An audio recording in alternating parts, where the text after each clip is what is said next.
인생을 살아가다 보면 점점 가지고 싶은 것들이 생겨 무언가를 계속 구매하거나 더 많은 사람들과 어울리려고 하는 분들이 계십니다. 반면 나이가 들수록 어떤 분들은 오히려 쓰지 않는 물건을 정리하고 불필요한 인간관계를 정리하는 삶을 살기도 합니다. 인간은 하나를 얻게 되면 그 다음은 내가 가지지 못한 것에 대해 더 욕심이 생기게 되고 이런 욕심은 끝이 없습니다. 하지만 이와는 반대로 비우면 비울수록 우리는 더 풍족해지고 자유로워집니다. 우리는 살면서 그리 많은 것이 필요치 않다는 것을 나이가 들수록 점점 깨닫게 됩니다. 버리면 오히려 인생이 더 풍요로워지는 것입니다. 아마 대부분의 사람들이 욕심을 부리며 소유하려는 것보다 하나씩 비워가는 삶이 더 좋다는 것을 머리로는 인지하고 있을 것입니다. 하지만 이처럼 무언가를 비워내는 것은 말처럼 쉬운 것이 아닙니다. 우리는 작은 것 하나씩 버리는 연습을 해야 합니다. 이것은 남이 아닌 내 자신의 행복을 위한 것입니다. 그렇다면 우리는 우리가 지금 가지고 있는 것 중 어떤 것들을 비워내야 할까요? 오늘은 나이가 들어갈수록 버려야 할 3가지에 대해 알려드리겠습니다. 첫 번째는 불필요한 물건을 버리는 것입니다. 대부분의 사람들이 집안에 1년 이상 쓰지 않은 물건들이 1가지 이상 있을 것입니다. 물론 이보다 훨씬 많은 사람들도 있습니다. 이렇게 안 쓰는 물건들을 제때 버리지 않는다면 먼지만 쌓여 청소할 거리만 늘어나게 됩니다. 1년 이상 사용하지 않은 물건은 앞으로도 사용하지 않을 확률이 상당히 높은 물건입니다. 물건을 버리지 못하는 사람들은 대개 일단 놔두면 나중에 언젠간 쓰게 될 날이 오게 될 수도 있으니 아까워서 버리지 않는 경우가 많습니다. 물론 아주 가끔은 나중에 필요해지는 경우가 생길 수는 있습니다. 하지만 99%는 대부분 사용하지 않을 확률이 더 높습니다. 그러니 공간만 차지하고 먼지만 쌓이는 물건들은 빠르게 처리하는 것이 좋습니다. 누군가는 물건을 버리지 않는 것을 알뜰하다고 할 수 있지만 너무 과도한 알뜰함은 오히려 좋지 않을 수 있습니다.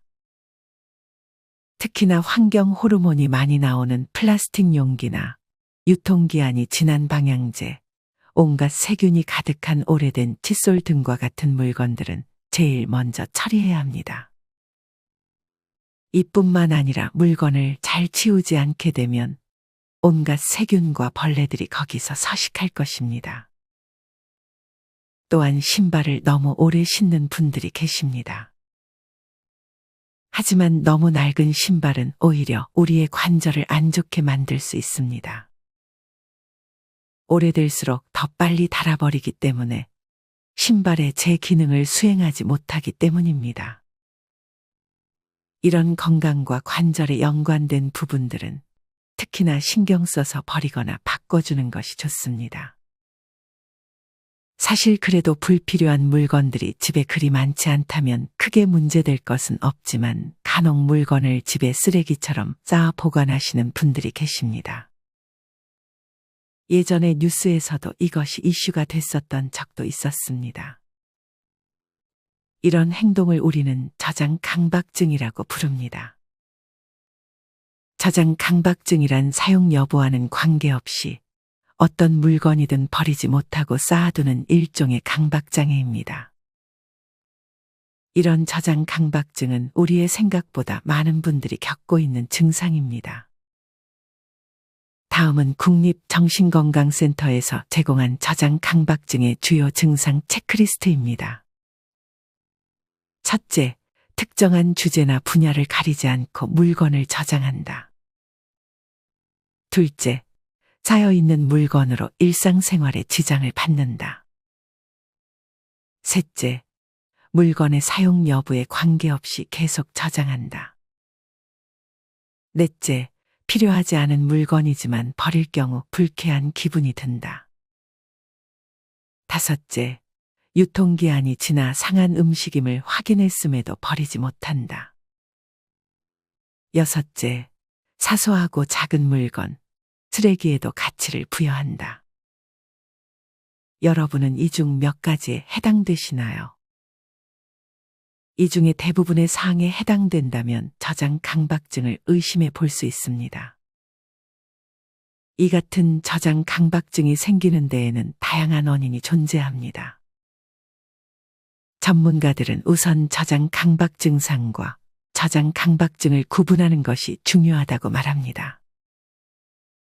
저장 강박 증상은 치매나 기질성 뇌손상, 우울 장애 같은 질환에서 나타날 수 있는 증상입니다.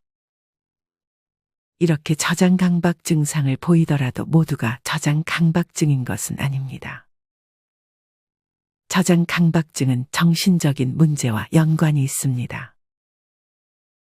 이런 증상을 보이는 대다수의 사람들은 스트레스나 마음의 상처를 가지고 있는 경우가 많습니다. 이런 사람들은 시도 때도 없이 치이는 인간관계보다는 한결같고 변함없는 물건에서 위로와 평안을 얻는 것입니다. 이로 인해 물건을 의인화하기까지 하고 다른 사람의 물건에도 애착을 가지는 경우가 있다고 합니다. 다음은 저장 강박증의 지인을 두고 있는 어느 한 분의 사연을 들려드리겠습니다. 제 친구는 어머님과 같이 사시는데 집안의 냉장고 4대의 김치가 다 쉬어빠지고 장롱에 물건이 넘쳐나는데도 또 장롱을 주워 가져다 놓으시고 그 장롱이 방을 다 차지해 심지어 방에서 잠을 자지 못하는 지경에 이르렀습니다. 뿐만 아니라 못 쓰는 가구, 수십 년도 넘어 제 기능도 안 되는 걸 모아 밥통만 5개, 베란다는 발 디딜 곳이 없어서 쓰레기 전쟁만 11년째 반복하고 있다고 합니다. 친구는 하루하루 지옥에서 살고 있다고 합니다. 자기가 버리면 엄마가 또 주워오고 이 과정을 무한 반복하고 있다고 합니다. 참으로 안타까운 사연입니다. 간혹 이런 저장 강박이 있으신 분들에게 봉사자들이 와서 대신 치워주기도 하는데 이것은 좋은 방법이 아닐 수 있습니다. 이건 해외에서도 결과가 안 좋다는 사실이 이미 밝혀졌습니다. 조금씩이라도 자신이 직접 치우게 유도를 해야지 그렇지 않고 그냥 치워주기만 한다면 1년도 안 돼 똑같이 집에 물건이 쌓여 있을 확률이 높습니다. 이보다는 근본적인 대책이 필요해 보이는 것이 사실입니다. 자신의 저장 강박증이 심하다고 생각하는 분들은 전문가와 꼭 상담을 받아보시는 것이 좋습니다. 하지만 이런 강박증이 그렇게 심하진 않지만 개선을 원하시는 분들은 기존에 있던 물건을 시간차를 두고 하나씩 버리는 연습을 해보시는 것이 좋습니다. 아니면 1년에 하루 이틀 정도는 물건을 버리는 날을 딱 정해서 그때 1년 동안 쓰지 않는 물건을 전부 버리는 것도 좋습니다. 또는 새 것을 살 때마다 이전에 사용했던 물건을 버리는 것도 하나의 방법입니다. 특히나 비싼 돈 주고 산 물건들은 쓰지 않더라도 버리기 아까울 수 있습니다. 하지만 대부분 결국 버리게 되는 것이 현실이기에 최대한 빠르게 처리하는 것이 좋습니다. 물건뿐 아니라 사진 같은 것들도 중요한 사진만 남겨두고 버리는 것이 좋습니다. 물건을 쌓아두는 것도 버리는 것도 결국에는 습관과 관련이 있습니다. 이제부터라도 물건을 하나씩 정리하는 습관을 만드는 것이 좋습니다. 나이가 들수록 버려야 할 2번째는 지난 과거에 대한 미련과 후회 그리고 복수하고자 하는 마음입니다. 물론 사람마다 과거에 겪은 일들이 다 다르기 때문에 함부로 이것에 대해 말하기는 어렵습니다. 해당 일을 겪어보지 않은 사람들은 절대 이해를 할 수 없는 것도 사실이기 때문에 쉽게 얘기할 수 없는 부분이기도 합니다. 이 중 가족이나 친지들이 준 상처는 치유가 훨씬 어렵습니다. 특히나 어릴 때 받은 상처들을 용서해 주기란 결코 쉬운 일이 아닙니다. 아예 안 보고 살아도 생각나는 것이 과거의 일인데 안 볼 수도 없는 상황이라면 훨씬 더 괴로우실 것입니다. 어떤 한 분은 어릴 때 부모에게 받은 상처 때문에 50년 가까이 지옥에서 살았다고 합니다. 그러다가 부모님이 다른 자식에게만 유산 상속하고 이제껏 부려먹은 자신에게는 눈치 보는 것을 보고 그동안 감사했습니다. 안녕히 계십시오 인사드리고 인연을 완전히 멀리한 분도 계십니다. 이렇게 안 보게 되면 상처가 아예 없어지는 것은 아니지만 그나마 감정이 누그러지기도 할 수 있습니다. 더 문제는 상처 준 사람과 계속 옆에서 같이 살아야 하는 분들입니다. 이런 분들은 수시로 상처받은 기억을 못 버리고 또 꺼내면 마음이 아프고 지금도 속으로는 천불이 나기도 할 것입니다. 오랜 기간 속상하고 마음이 아플 것입니다. 여기서 남이 아닌 부모 형제들이 마음의 상처와 금전적인 손해를 끼치고도 만약에 뻔뻔하게 행동을 한다면 더욱더 힘들 것입니다. 하지만 이러한 과거에 대해 계속 생각하고 누군가에 대한 원망을 하는 것은 나 자신에게 좋지 않을 수 있습니다. 앞서 얘기했듯 함부로 용서하라는 말은 할 수 없습니다. 다만 이런 원망과 후회가 나에게 좋지 않은 영향을 끼치기 때문에 하지 않을 수 있다면 되도록 원망하지 않는 것이 좋을 수 있습니다. 이것이 생각만큼 쉽지 않습니다. 오히려 생각하지 말아야지 할수록 더 생각이 날 수도 있습니다. 70의 나이에도 아직 버리지 못하는 한 맺힌 사연을 누덕누덕 달고 사시는 분도 계십니다. 물론 아예 상처를 없애는 것은 힘들 수 있지만 최대한 그것에서 멀어지게끔 하려는 노력을 할 수는 있습니다. 누군가 최고의 복수는 복수를 하지 않는 것이라는 말을 하기도 했습니다. 최대한 무시하고 나 자신의 인생에 집중하고 나 잘 사는데 집중하는 것이 현명한 것입니다. 상대를 위해 용서를 하는 것이 아닙니다. 오로지 나 자신을 위해 용서하는 것입니다. 미워해봤자 내 마음만 힘들고 현재에 감사할 수 있고 건강하게 살 수 있는 것이 축복입니다. 이렇게 내 인생에 집중해서 내가 잘나고 자존감이 높아진다면 그릇도 커져 웬만한 건 용서가 될 수도 있을 것입니다. 이처럼 황혼의 나이가 들수록 주변 정리도 필요하고 화해와 용서로 품어주는 인간관계 정리를 잘하는 것은 중요합니다. 앞서도 얘기했지만 감히 누군가를 용서하라는 말을 함부로 할 수는 없습니다. 용서가 너무 힘들다면 그냥 용서하지 않으셔도 괜찮습니다. 하지만 할 수 있다면 상대를 위한 용서가 아닌 나 자신을 위해 용서한다는 마음을 가지신다면 과거의 아픔 기억 다 버리고 현재의 기쁨 추억만 간직하며 멋진 인생 후반전을 보낼 수 있을 것이라 생각합니다. 나이가 들수록 버려야 할 세 번째는 나를 힘들게 하는 주변 사람입니다. 이 말은 아마 지겹도록 들은 이야기일 수 있습니다. 하지만 그만큼 중요하기 때문에 많은 사람들이 강조해서 이야기를 드리는 것입니다. 우리 주변에는 부정적인 사람, 속과 겉이 다른 사람, 음흉한 사람, 기본적인 도덕을 모르는 사람 등 나를 힘들게 만드는 주변 사람들이 존재합니다. 하지만 대부분 외롭다는 이유로, 오래됐다는 이유로 인연을 잘 정리하지 못합니다. 이런 사람들은 내 소중한 돈과 시간 그리고 마음을 빼앗아 갑니다. 이미 이런 주변 사람들을 정리한 분들은 복잡하고 스트레스 받는 인간관계를 정리하고 자신의 인생과 취미에 집중을 하면서 평화롭고 행복한 하루하루를 보내시는 분들이 많이 있습니다. 또한 끊을 때는 힘들었지만 시간이 지나 홀가분하고 아쉬움이 없다라고 말하는 분들이 많습니다. 하지만 아직 부정적인 관계를 끊지 못하고 있는 분들은 그 상대방과 만나는 횟수를 차차 줄여나가 보는 것도 좋습니다. 6개월에 한 번, 1년에 한 번 정도만 만나고 1년에 한 번 정도 만나는 건 괜찮다는 느낌이 들면 굳이 정리는 하지 말고 지금처럼 가끔만 만나는 것도 좋습니다. 하지만 만날 때마다 기분이 안 좋아지는 사람들은 만남을 미루다가 관계를 정리를 하는 것도 좋습니다. 이렇게 너무 인연을 한 번에 정리하기보다는 차차 만나는 횟수를 줄여나가면서 관계에 대해 생각하는 것도 좋은 방법입니다. 그러나 단순히 친구나 지인이 아니라 가족이라면 관계를 정리하기가 어려울 수 있습니다.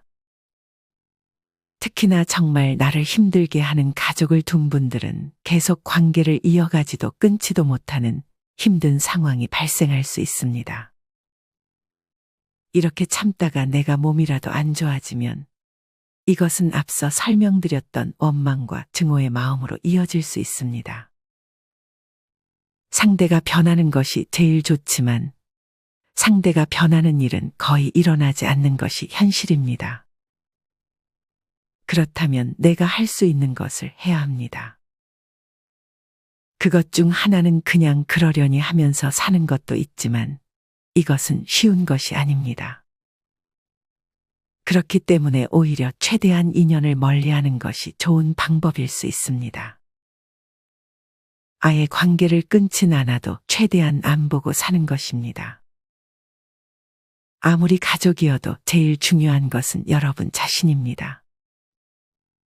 그렇기에 여러분이 가족을 보면서 스트레스를 받고 건강을 잃는 상황이라면 여러분 자신을 위해서라도 가족을 멀리하는 것은 어찌 보면 당연한 선택입니다.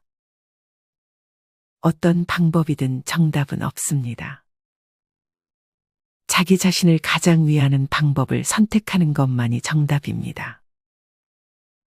다음은 오래된 친구, 가족 때문에 힘들어하는 분들의 글 3가지를 들려드리겠습니다. 30년 전엔 친오빠를 버렸고 10년 전에는 40년 지기 친구, 2년 전엔 폭력의 바람으로 석석이던 남편, 작년에는 40년 된 오랜 친구 1명을 버렸습니다. 믿는 도끼에 늘 상처받고 뒤통수 얻어맞느라 상처뿐인 인생이었는데 정리하고 나니 오히려 스트레스 받을 일이 없어 하루하루가 즐겁고 상쾌합니다. 외롭다고 날 힘들게 하는 사람도 그냥 곁에 두려고 노력했던 지난날의 내가 후회됩니다. 2번째 글입니다. 민폐 끼치는 형제를 버릴 수 있으면 그나마 다행이네요. 평생을 금전적으로 뜯어가고 형편안 돼서 못해주면 험한 말로 협박하더니 친정엄마 돌아가시고 한숨 돌리나 싶더니 이젠 병든 몸 거두라고 벌어놓은 돈 나눠 쓰자고 협박합니다. 더럽고 치사해서 인생 불쌍해서 내 형편 되는 데까지만 해주고 있어요. 도움 주다가도 천불이 나기도 해요. 젊은 시절 그렇게 배짱이처럼 인생 보내더니 저는 그냥 마음 내려놓고 살고 있습니다. 그게 내 마음도 편하니까요. 마지막 사연입니다. 저는 부모가 그럽니다. 2분 이혼하시고 각자 사는데 자식을 서로 책임 안 지려 미루더니 다 커서 결혼하니까 아빠는 사업자금 대달라 하고 엄마는 용돈 병원비 안 준다고 뭐라 합니다. 지금까지 동생 학비 대고 2분 뒤치다꺼리 다 했는데도 욕을 하시길래 관계를 정리했습니다. 제가 잘했던 건 하나도 생각하지 않고 이기적이라고 욕을 하니 제 결정이 옳았던 것 같습니다. 이처럼 인연을 끊든 마음을 내려놓고 내 형편에서 되는 만큼만 해주든 정답은 없는 것이지만 항상 여러분 자신을 1순위로 생각하시길 바랍니다. 오늘은 나이 들수록 해야 할 3가지에 대해 말씀드렸습니다. 첫째는 불필요한 물건들을 정리하는 습관을 만드는 것. 둘째는 과거에 대한 후회와 미련, 원망보다는 나 자신의 삶에 집중하는 것. 마지막 셋째는 나를 힘들게 하는 인간관계를 정리하는 것입니다. 이 밖에도 자녀에 대한 사랑을 조금만 절제하는 것이 좋습니다. 자녀가 어릴 때는 자녀 교육비에 많은 돈을 쓰고 자녀가 크면 취업하기 전까지 용돈, 결혼하면 결혼자금, 사업자금 등 끊임없이 자녀에게 돈으로 사랑을 베푸는 분들이 많습니다. 하지만 이렇게 하게 되면 불행한 노후를 살게 될 확률이 더 높아지게 됩니다.